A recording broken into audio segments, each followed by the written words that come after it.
One Piece é conhecido por sua complexa e vasta construção de mundo. É inegável que o universo desenvolvido por Eiichiro Oda nos mais de 1000 capítulos do seu mangá é um dos mais vivos e recheados de toda a ficção. Porém, como as informações do mundo não estão muito explícitas, muita gente se perde na linha cronológica dos eventos e nesse vídeo a gente vai listar os principais acontecimentos de todos os 5000 anos de história da linha temporal de One Piece. Mas primeiro é importante dizer que existem dois tipos de calendários no mundo de One Piece. Primeiro, a Era do Círculo do Mar e segundo, a Era do Céu. O primeiro foi usado por Mont Blanc Noland no seu diário de bordo, já o segundo foi citado por Robin quando fingiu recitar a história de Alabasta no Poneglyph para Crocodile. O calendário que vamos usar de referência é o de Noland, visto que o que a Robin recita não possui referências na linha temporal que sustentam a sua veracidade. Então, seguindo o diário de bordo de Noland e usando o calendário do Círculo do Mar de parâmetro, é possível descobrir que a história atual de One Piece se passa primeiro no século XVI,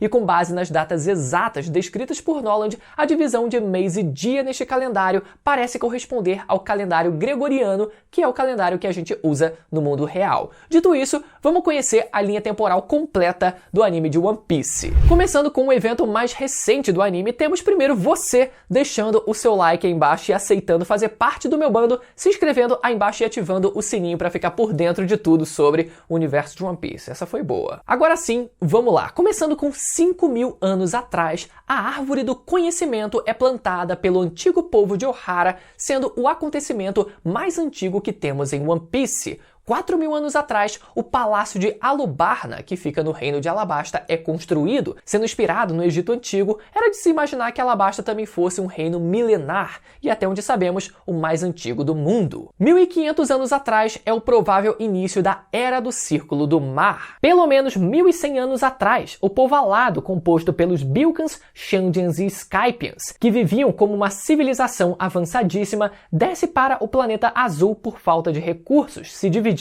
em 3 diferentes povos que são os que a gente conhece hoje. Sua tecnologia também foi parar séculos depois na ilha Karakuri, local de nascença de ninguém menos que a maior mente do mundo, Dr. Vegapunk. E essa tecnologia que foi desenvolvida pelo povo lunar e que foi parar no planeta azul poderia ser a mesma que foi desenvolvida e principalmente aprimorada pelo Reino Antigo. 1100 anos atrás, agora com a primeira data oficial, de acordo com o ano do Círculo do Mar 402, a Cidade do Ouro, Shandora, é construída e prospera nesse mundo. 1000 anos atrás, Zunisha nasce e a primeira observação da Ilha Elefante Zou é registrada. Assim, por motivos ainda desconhecidos, a tribo Mink se isola do mundo exterior nessa ilha. Interessante que isso se passa antes dos eventos do século perdido. Então, o que será que poderia ter acontecido, para esse povo querer se isolar tão cedo? 900 anos atrás, o enigmático século perdido começa. Uma grande civilização conhecida como Reino Antigo se destaca com uma tecnologia avançadíssima.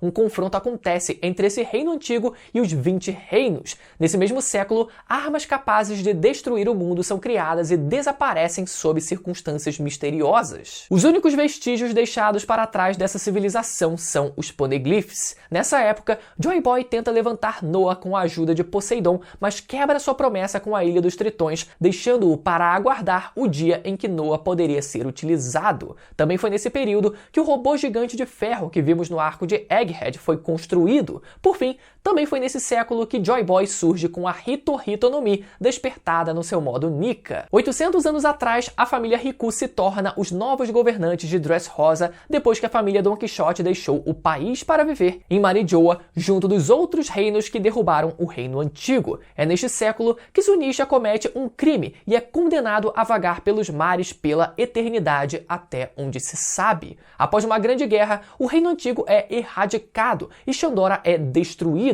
Assim, uma organização composta por 20 reinos se junta para criar o governo mundial. Nefertari Di Lili, uma das fundadoras do governo mundial, manda uma carta para o seu irmão mais novo sobre a vontade dos D e desaparece após partir de Marijoa para o reino de Alabasta. Então, o que aconteceu durante esse meio do caminho? Lili também teria sido a responsável por fazer com que os Poneglyphs fossem enviados ao redor do mundo para lugares que eram aliados do Reino Antigo, como o país de Wano, Zou, Shandora e Alabasta. Teoriza-se inclusive que isso tenha acontecido através, quem sabe, de um antigo usuário da fruta da patinha, que pode enviar pessoas e objetos para qualquer lugar do mundo. Seria um atalho muito bom, né? Segundo o rei de Alabasta, uma das 19 famílias que fundaram o governo mundial nessa época era governada por alguém chamado Saint Imo, ou Santo Imo, sugerindo que talvez ele seja a mesma pessoa que hoje ocupa o trono vazio, que é chamado de Imo também. Em algum momento durante esse período, os Lunarianos, uma raça alada que vivia no topo da Red Line antes do governo mundial e eram os antigos deuses desse mundo,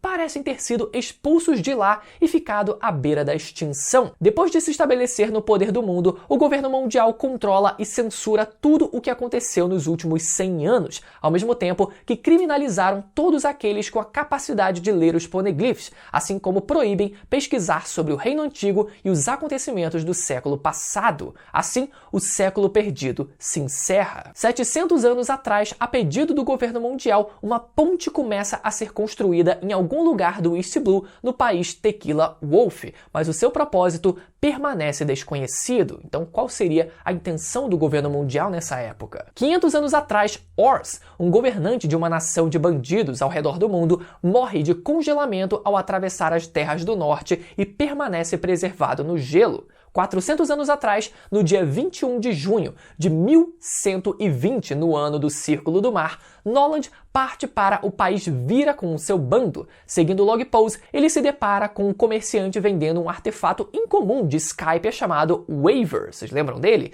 Durante suas jornadas, Noland chega em Green Beach, lá que fica pertinho de Dressrosa, onde protege os tontatas dos humanos, assim sendo considerado um herói pela tribo de anões, que ergue uma estátua em sua homenagem. 398 anos atrás, em 21 de maio do ano de 1122, no calendário do Círculo do Mar, Noland chega à ilha de Jaya e traz o fim da doença Árvore de Febre, que deixou os Shandians doentes. 396 anos atrás, uma grande parte de Jaya é lançada ao ar pela Nokap Stream. Assim, a guerra entre os Skypians e os Shandians começa. 393 anos atrás, no ano 1127, em 16 de novembro, Noland traz o rei de Livnil a Jaya para mostrar os tesouros daquele povo. No entanto, quando eles chegam em Jaya, não há ninguém lá e a Cidade do Ouro havia desaparecido. 392 anos atrás, 6 meses depois de levar o rei de Livnil a Jaya, Noland é executado pelas suas mentiras contadas sobre a Cidade do Ouro. Ele morre alegando que a cidade afundou no oceano. 300 anos atrás, o reino de Germa reina o North Blue por 66 dias. 200 anos atrás, o St. Breeze, aquele navio que cai em frente aos Chapéus de Palha no capítulo 218, logo antes do início da saga de Skypiea, parte do reino de Breeze com sua tripulação em direção à Grand Line. A tripulação chega em Skypiea, mas desaparece sem deixar vestígios. Nessa mesma época, o governo mundial faz uma aliança com a Ilha dos Homens-Peixe após séculos de discriminação. A instituição da escravidão é proibida pelo governo mundial para garantir um acordo de paz. O reino Ryugu também participa do seu primeiro reverie, ao qual só volta a frequentar novamente 200 anos depois. Ainda nessa mesma época, o Gigante de Ferro aparece para atacar a Terra Sagrada de Marijoa, mas fica sem energia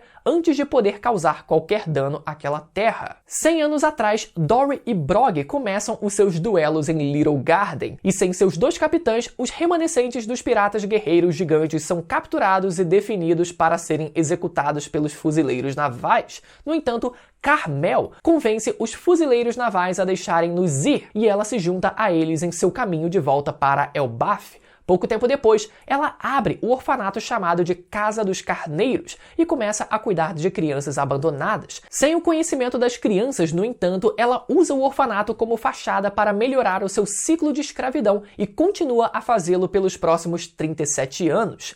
Já 81 anos atrás, o daimyo da família Kurozumi envenena os outros 4 daimyos para tentar ganhar a posição de shogun no país de Wano. No entanto, Kozuki Sukiyaki nasce, tornando-se o novo herdeiro do shogun, fazendo com que a família Kurozumi perca o seu poder. O chefe da família comete seppuku como punição e os outros membros da família começam a ser caçados. 63 anos atrás, Charlotte Linlin é abandonada em Elbaf por seus pais biológicos. Ela é cuidada pela Madre Carmel. A Casa dos Carneiros deixa Elbaf após Linlin matar o líder dos gigantes por seu desejo por comida. E algum tempo depois, fica subentendido que ocorreu uma tragédia após Linlin se deixar levar por sua gula durante a comemoração do seu 6º aniversário pela Casa dos Carneiros. Elbaf fica tão chocada com o acontecimento que se recusa a pronunciar o nome de Charlotte Linlin por anos. Após esse evento, Strusen se junta a Linlin para criar um país dos sonhos, que eventualmente veio a ser a ilha de Holy Cake Island. 56 anos atrás, Sengoku, Monkey D. Garp e Tsuru se juntam à marinha. 55 anos atrás, Shimotsuki Kozaburo, Shimotsuki Furiko,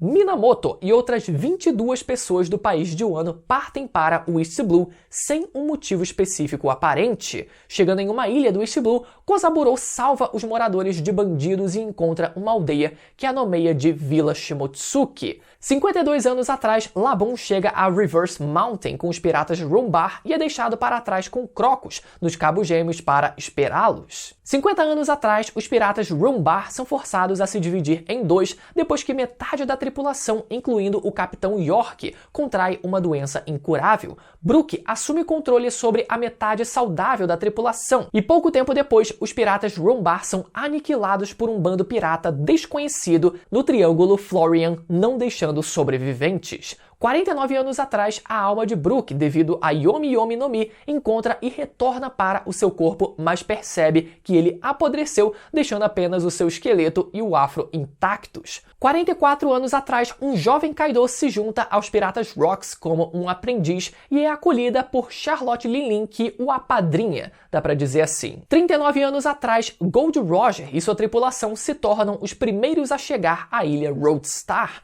a ilha localizada no final do Log Pose. 38 anos atrás, ocorre o incidente de God Valley. Os piratas Rocks atacaram vários nobres mundiais e seus escravos em God Valley. Nessa ocasião, Garp e Roger uniram forças e derrotaram os Rocks, levando à aparente morte de Rocks de Shebeck. Garp se torna mundialmente famoso e ganha o seu título de Herói da Marinha. Após esse evento, Shanks, ainda bebê, é encontrado por Roger e sua tripulação dentro de um baú de tesouros em God Valley. Ainda durante o incidente de God Valley, a fruta do peixe modelo dragão azul é dada pela Big Mom ao jovem Kaido, que provavelmente consumiu a fruta já durante aquele incidente. 33 anos atrás, Don Quixote Homing, pai de Doflamingo, decide desistir de sua posição divina como dragão celestial, diminuindo o status de sua família. Nessa época, a mãe de Doflamingo e Rocinante morre, e 2 anos depois, Doflamingo mata o seu pai com um tiro na cabeça. 34 anos atrás, Kizaru e Akainu se juntam à marinha. 30 anos atrás, Tinjao se envolve em uma luta com Monkey D. Garp e acaba tendo sua cabeça pontuda amassada, impedindo-o de alcançar os seus tesouros e levando-o a guardar um enorme rancor contra Garp. É nessa data que Kozuki Oden deixa o país de Wano junto de Izo, Nekomamushi e Inuarashi e faz um teste para se juntar aos piratas do Barba Branca, mas apesar de falhar, Oden salva a Matsuki Toki e é o suficiente para se juntar à tripulação de Edward Newgate. 28 anos atrás, Gold Roger descobre que tem uma doença mortal e incurável. Preparando-se para o que seria sua maior e última jornada, ele entra na Grand Line e recruta Crocus como médico do seu navio. 27 anos atrás, Roger enfrenta Shiki na Batalha de Edward. Shiki almeja as armas ancestrais às quais Roger tinha conhecimento, mas Roger recusa se juntar ao bando de Shiki. Uma tempestade acontece e Roger consegue escapar, enquanto Shiki sofre grandes perdas e termina com um leme implantado na sua cabeça. 26 anos atrás, Netuno torna-se rei do reino Ryugu e Charlie prevê que a princesa Sereia nascerá em 10 anos. As tripulações de Roger e Barba Branca iniciam uma batalha que leva 3 dias e 3 noites, mas todos fazem as pazes no 4º dia. Após isso, Kozuki Oden se junta aos piratas de Roger. Pouco tempo depois, Roger chega em Skypiea e pede para Oden gravar a mensagem perto do Poneglyph. Nesse mesmo ano, é mostrado a Roger em Zou, um Road Poneglyph. Logo após isso, Roger segue para Left Tail, e 25 anos atrás ele chega em Left Tail, e após conquistar toda a Grand Line, ele fica conhecido como o Rei dos Piratas. Pouco depois, Roger dissolve sua tripulação e Kozuki Oden sonha em abrir as fronteiras do país de Wano, ou seja, algo havia acontecido que teria mudado a percepção daquele homem. Depois de ouvir sobre o governo de Orochi em Wano e o ataque 6 meses antes, Oden vai atrás dele. No entanto, por algum motivo desconhecido, Oden começa a dançar sem roupas na capital das flores durante 5 anos seguidos. 24 anos atrás, entramos na grande era dos piratas. O rei dos piratas, Gold Roger, se entrega à marinha e é condenado à morte. O discurso de Roger antes da sua morte motiva os piratas a partirem em direção à Grand Line em busca do seu lendário tesouro, apelidado de One Piece. Esse evento marca o início de uma era chamada de a Grande Era dos Piratas. Ao saber da captura de Roger e que Roger seria executado dentro de uma semana, Shiki ataca Marineford, mas é derrotado pela aliança de Sengoku e Garp. Shanks começa a sua jornada como um capitão pirata e convida Bug para a sua tripulação, mas Bug rejeita o pedido de Shanks. Após isso, a dupla só se reencontra novamente 22 anos depois, na Guerra de Marineford. 22 anos atrás, Nico Olvia é capturada pela marinha e seus companheiros são mortos. Jaguar de Sol a liberta e abandona os fuzileiros navais. Nico Olvia retorna a Ohara e sua filha Nico Robin conhece Jaguar de Sol. Nessa data ocorre o trágico incidente de Ohara. A ilha de Ohara é queimada por um Buster Call acionado pela CP9. O professor Clover, Nico Olvia e todos os cidadãos de Ohara são mortos. Nico Robin, a única sobrevivente, começa sua vida fugindo do governo mundial com uma recompensa de 79 milhões de berries pela cabeça de uma mera criança. Ao final do incidente, Jaguar de Sol é congelado por Aokiji e alguns meses depois, Sal sobrevive e recupera os livros de Ohara com outros gigantes. Portegas de Ace nasce com o nome de Gold Ace. Sua mãe, Portegas de Rouge, morre logo após o seu nascimento. Monkey D. Dragon se revolta com a tragédia do incidente de Ohara e decide fundar o exército revolucionário com o Empório Ivankov e Bartolomeu Kuma. 21 anos atrás, Vinsmoke Judge tenta modificar geneticamente os seus filhos não nascidos ainda para dar-lhes habilidades sobre-humanas e eliminar a sua empatia. No entanto, a sua esposa Sora usa uma droga para combater esses efeitos. 3 filhos foram modificados com sucesso, mas Sanji nasceu sem alterações. Pelo menos era isso que a gente pensava. Já a droga causou uma doença terminal em Sora, que resultou em sua morte anos depois. 20 anos atrás, Barba Branca reivindica a Ilha dos Homens-Peixe como seu território. Ao fazer isso, os piratas foram proibidos de prejudicar ou capturar os moradores de lá. Nesse mesmo período, Kozuki Oden e os 9 Bainhas Vermelhas tentam derrotar Kaido, mas não conseguem. Tanto Oden quanto sua esposa Kozuki Toki são executados por Kurozumi Orochi e Kaido, mas antes da sua morte, Toki usa seus poderes para enviar o seu filho e alguns Bainhas Vermelhas 20 anos no futuro. 19 anos atrás, Boa Hancock e suas irmãs são sequestradas e se tornam escravas dos Dragões Celestiais. 17 anos atrás, a rainha Otohime começa sua campanha de coleta de assinaturas de seus companheiros a fim de apaziguar o governo mundial para que homens-peixe e humanos possam coexistir juntos em paz. 16 anos atrás, Fisher Tiger, que foi escravizado pelos Dragões Celestiais por vários anos, se liberta e volta para a Ilha dos Homens-Peixe. Ele conversa com o Rei Netuno sobre decidir voltar para Marijoa e libertar todos os escravos que ele lamentavelmente havia deixado para trás. 15 anos atrás, um ano depois de escapar, o aventureiro Fisher Tiger volta a subir a Red Line para atacar Marijoa, iniciando uma rebelião que finalmente liberta todos os escravos dos Dragões Celestiais, incluindo Boa Hancock e suas 2 irmãs. 13 anos atrás, enquanto é transportada em um navio do governo mundial, a Gomu Gomu no Mi é roubada pelos piratas do Ruivo, e Hushu, membro da CP9 e encarregado de guardar a fruta, é preso por não a proteger. Mais tarde, naquele mesmo ano, os Piratas do Ruivo chegam a Vila Fúcsia na Ilha Dawn. Boa Hancock se torna a nova Imperatriz das Kuja e capitã das Piratas Kuja. Ela também recebe o título de Shichibukai nesse mesmo ano. Don Quixote, Rocinante e Trafalgar Law viajam para a Ilha Minion para roubar a Ope Ope no Mi e salvar a vida de Law, mas são descobertos pela família Don Quixote. Rocinante é morto por Doflamingo, o seu irmão, mas o pequeno Trafalgar Law consegue se salvar. Doflamingo usa sua gaiola para exterminar os habitantes da ilha e apenas um garoto sobrevive. Esse garoto era D.S. Drake. Sanji é expulso da família Vinsmoke aos 8 anos de idade por seu pai Vinsmoke Judge. Ele embarca em um navio de cruzeiro chamado Orbit e trabalha lá como chefe estagiário pelos próximos 2 anos. E por fim, 12 anos atrás, Monkey D. Luffy, com 7 anos de idade, acidentalmente ou não, come a Gomu Gomu no Mi, e os eventos seguintes vocês já sabem de cor. Galera, eu espero então que com esse vídeo eu tenha ajudado vocês a relembrarem de vários dos acontecimentos da linha temporal de One Piece, que muitas vezes, né, a gente acaba ficando um pouco confuso na ordem cronológica e relembrar alguns detalhes que a gente acaba esquecendo, e a gente inclusive acaba esquecendo o quão antigo é o universo de One Piece, já que a gente começa esse vídeo, né, falando de 5.000 anos atrás. Olha só, né, o quanto de coisa que não aconteceu no universo de One Piece que a gente sequer faz ideia. Agora, se você quiser um resumaço completo da história de One Piece, não em ordem cronológica, mas partindo dos acontecimentos que a gente começa a acompanhar até os eventos atuais, esse vídeo vai aparecer na tela agora para você poder ir lá assistir, que também tem disponível aqui no canal, beleza? Até a próxima, tchau!